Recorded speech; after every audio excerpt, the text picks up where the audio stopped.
Hi guys, I'm Jay. Welcome back to my channel, where we discuss this popular culture of the 70s, 80s, and 90s. So, I'm pretty sure you guys are all familiar with The Little Mermaid. But, did you know that back in 1974, there was a cartoon called The Little Mermaid? Today guys, we're going to take a look at this cartoon and how it differs from The Little Mermaid that you might be used to.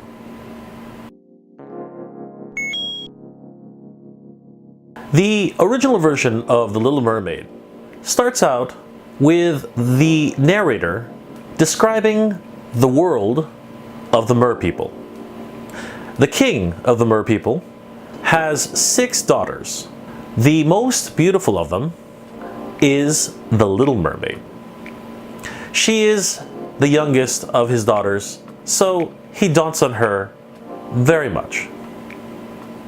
As she grows older, she longs to go up with her sisters to the top of the sea. One day, a treasure chest falls from the top of the sea and is brought before the Mer-King. He distributes the treasures among his 6 daughters, but the only treasure which the Little Mermaid wants is the white statue which was found at the bottom of the treasure chest. It is of a young man and depicts a rather princely-like attitude. She's enamored with the statue and lays it in her garden, which she tends to every day. Upon coming of age, the Little Mermaid goes before her father and is finally allowed to leave the kingdom. She immediately ascends to the top of the ocean, where she reaches the ocean sky and is able to break the surface to find the top of the world. There, the wonderful air, the sky, the crashing waves all meet her, and it's a wonderful sight for her. She even encounters a boat, a vessel of sorts, which has been traveling to and from the top of the ocean, which she sees regularly. She swims to the boat, and there she happens to see her very first human being. It is a prince, and his treasure was obviously the one which was lost. She is so taken by his image that she follows him wherever he goes.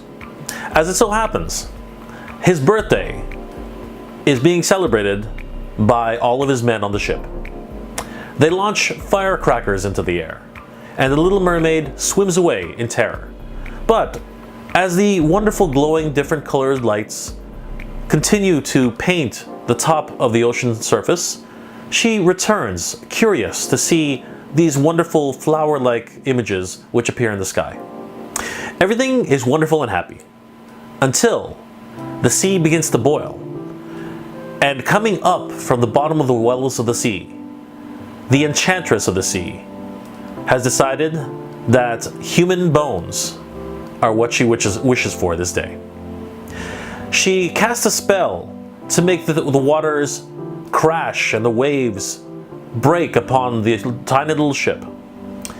The Little Mermaid herself seems to enjoy this, as the waves crashing on her don't affect her that much. But obviously, they're actually to cause the prince's ship to crash into the nearby rocks. And so they do, leaving everyone on board to perish. The Little Mermaid desperately searches for the prince, and as she finds him, he is lost to the sea. But, as we find out, she does not allow this to happen, and rescues the prince from the clutches of the Empress.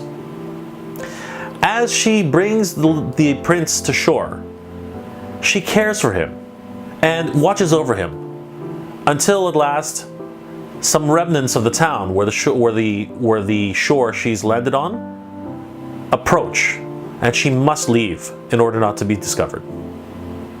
The prince is discovered by 3 young maidens, and they escort him back to the town. The Little Mermaid, although glad that the prince is all right, longs to see him again. Returning to her garden in the sea, her sisters, concerned for her well-being, can only watch as she slips further and further into despair.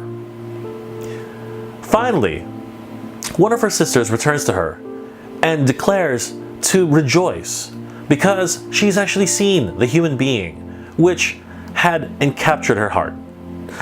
The Little Mermaid returns to the surface, to a castle where her sister had been, and together they search for the prince. Finally, after much searching, she's able to catch another glimpse of the prince once more, and finally is content and returns to her happy ways. Her grandmother, who has been searching for her these past few days, finally finds her, and upon returning to their kingdom, the Little Mermaid asks her grandmother, "Is there any way that I could become human?" Her grandmother telling her that in order for her to become human, she would need a soul, a human soul. For mermaids live for 300 years, and when they die, they become the foam on the sea. Whereas human beings, when they die, they ascend to an unknown plane, into the sky, where mermaids cannot follow. Both her and her grandmother eventually return to join all the merfolk in the great ball that has been hosted this evening. Unfortunately, the Little Mermaid is restless and cannot help but to seek out the Enchantress, whom her grandmother has told is able to give her the power to become human. The Little Mermaid seeks out the Enchantress, going through many trials, and once there, realizes that the Enchantress does have the power to turn her human.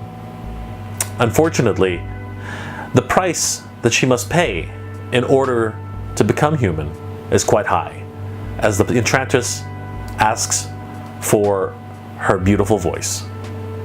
"So be it" are the last words that she strikes, and with one wave of her magic cloak, the Enchantress teleports her to the stairs of the prince's castle.